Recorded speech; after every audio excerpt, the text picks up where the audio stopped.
So, hi everyone, we're going to talk about books, particularly the books that I've read this year. You see, my reading before this year had kind of fallen by the wayside. I hadn't read as much as I would have liked to. I guess, having the internet on a mobile phone is always going to be a lot more alluring than sitting there with a book.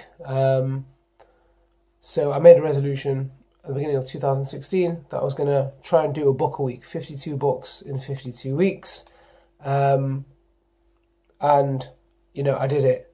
I actually managed to read 64 books this year. And they'll be listed all in the post that this video is contained in. I'm not going to speak about all 64 books right now because that's just going to be far too long, and not all of them are really worth talking about. Some, hits and misses. It happens. You're going to read a book. Some of them are going to hit. Some of them are going to miss. Some of them are going to sit here and talk about the books that I didn't enjoy because of effort. So I'm just going to talk about the highlights. Just one couple of little things before we get into the highlights. So when I started out, when I was like, okay, right, I'm going to read a book a week. Obviously, you can't set out to read a 1,000-page book every week, 700-page book every week, because then it's not gonna happen. So don't set yourself up to fail. So I set 400 max. 400 max was the amount of pages I could get in a book and fit it into. Hopefully reach my target every week. So I lined up a hole. I went around my bookshelves, got all the books that would fit that quota, and had a whole line of books. I think maybe I read from that pile, the books I'm going to read this year, maybe I read 2 or 3, maybe 4 of those books from that pile. Because when you read a book, it takes you down a certain path, and you get something in that book, and you never know where you're going to be at the end of that book, and what you're going to have learnt, and what you're going to have come across, whether in that book or in life. So you read book A, you get to the end of book A, and in that time you're going to find out another book, another idea, another subject, and you're just going to want to learn more about that, and you'll never get back. I mean, you may, but you'll often never get back to that. So I'm going to read this book, then I'm going to read that book. Very often that second book just doesn't ever come around again. So reading through, going through that list of books, certain books, are there, and I can personally see, oh wow, yeah, I read that book. I read, for example, The Vatican Diaries is because I read the book Conclave by Robert Harris. Oh, let's read more about the Vatican. Just, as one example, just off the top of my head without reading the list. And that came, Conclave, because it was very well, I read a review in the paper about it. Oh, I want to read that. I'm in, the whole thing behind the papacy and the conclave is very fascinating. So I'll read a book about it, and then I read another one. It was cool, But beginning of 2016, I didn't know I was going to read a book on the conclave, or anything else. So it's funny how that goes. Another thing, I'm also lucky that I take the tram. Lucky, haha, tram sucks. But I take the tram into work every day, and I could stand there on my phone, catch up on the internet each way. But I had a trusty Kindle. May it rest in peace. It's broken now. It's dead. But yeah, I used to take my Kindle and I'd take my book. I try and read on my phone sometimes. And yeah, I was able to really cover some ground there. So if you commute, definitely a good chance to read. Either way, so let's pick on a few of the highlights of the year. So the first one I start with is Founding Brothers. How did I get to Founding Brothers? Well, it wasn't even a book that I owned at the beginning of the year. It wasn't on my list. Hamilton, the musical sensation by Lin-Manuel Miranda. Listened to Hamilton, fell in love with the music. I was like, oh, let's learn more about Alexander Hamilton. I wasn't going to read Ron Cherno's book because that is about 600 to 800 pages. So, above the quota, this book, Founding Brothers, is under 300 pages, I think, and it covers Jefferson, John Adams, Madison, Washington, Hamilton, Franklin, and even a founding sister, Abigail Adams too. And so it covered the Hamilton, the duel between, and the rivalry between Hamilton Aaron Burr, sir, and also as well as other people. And when you read it, you're reading about the country, the America that these men wanted to build, and you often today with the way American politics has gone, it's something that an often repeated idea is like, oh, what would the founding fathers of America say about the state of America today? What would they say? I don't know, but you can read this book and you can have an idea of kind of what they wanted to establish. One thing that I found fascinating was the rivalry between Jefferson and John Adams, who actually happened to die within 5 hours of each other. And also George Washington.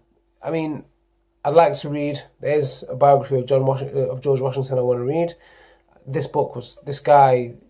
I think there's a reason why he is who he is in American and world historical law. Absolutely, yeah, incredible. Just to read the little bit about it in this book was crazy. Next up was Heirs to Forgotten Kingdoms. Jared Russell, he takes a look at several ancient religions that call the Middle East their home. You've got the Mandeans, the Yazidis, Zoroastrians, you've got the Druze, Samaritans, Copts, and Kalasha. So Druze and Samaritans, practice some, they do the Paschal slaughter every year on Mount Gerizim in the West Bank. You got the Druze as well, very part of Israeli society. Zoroastrians, I've heard about. The Copts in Egypt I'd heard about, but the Kalasha Yazidis, the Yazidis I think unfortunately we've all heard about the Yazidis due to their troubles with ISIS, and the Mandeans, again, something I learned about in this book. So he examines the roots of these religions and the factors that led to their endurance.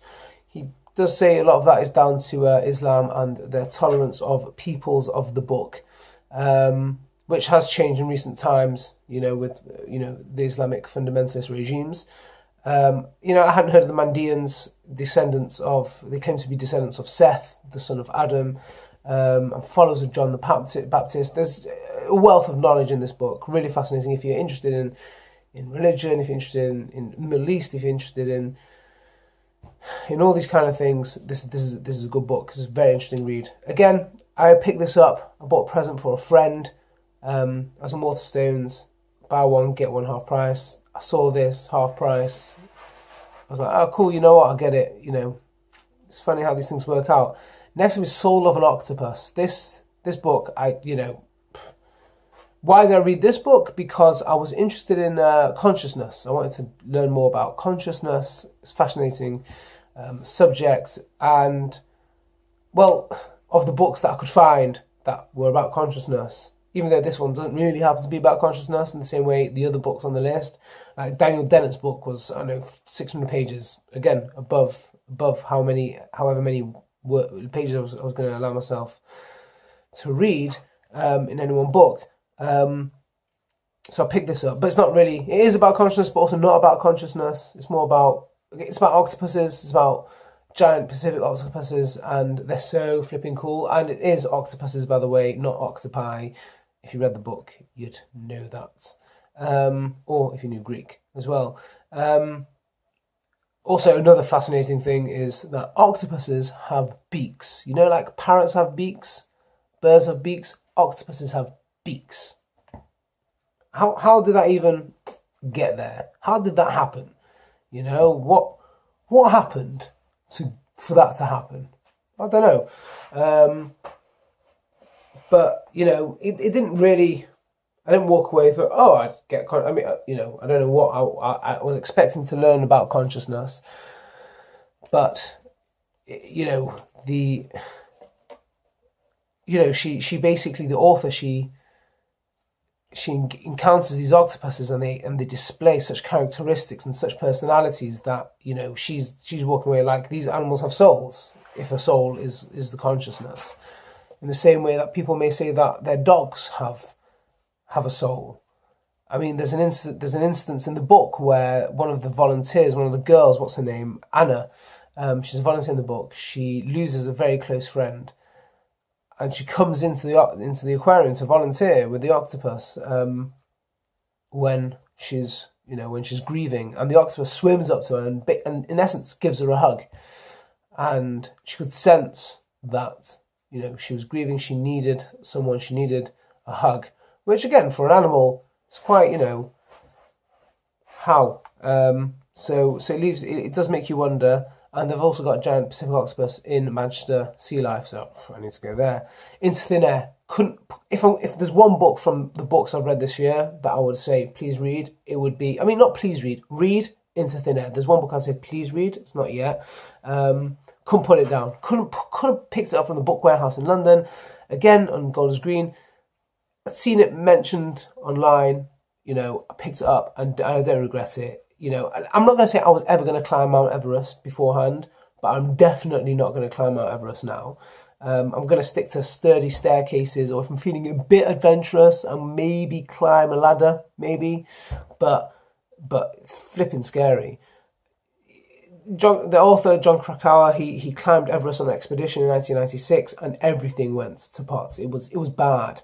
He writes really well. It's vivid how he recalls it. He discusses everything that goes into climbing Mount Everest, everything that needs to go right, everything that can go wrong, and it went wrong. It all went wrong.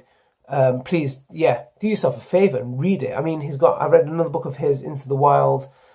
Again, for me, it wasn't the same as this. The book, apparently the film's brilliant, as of Into the Wild. Has got a whole series of other books. I do need to read more of his stuff because I really enjoy it. I really enjoy reading his stuff. Next up, I read a bit of fiction this year. Fiction's great. I didn't read that much of it, but I made sure to get some in because it's cool. So I've got The Humans by Matt Haig and The Brief Life of Oscar Wilde by by Junot Diaz or Junot Diaz. I don't know how to pronounce his name. So Humans is an alien finds himself. I'm not going to say anything. The Humans, read it. Google it. Figure out if you want to know more what happens before you read it, but do read it. It's close to home humour covering the frailties and foibles of the human condition, but also coming to understand what it is to be human, despite all our shortcomings. It's in essence just a look at the human experience through human eyes, through alien eyes. Really funny, also really good. And The Brief Life was very hyped, very popular book online.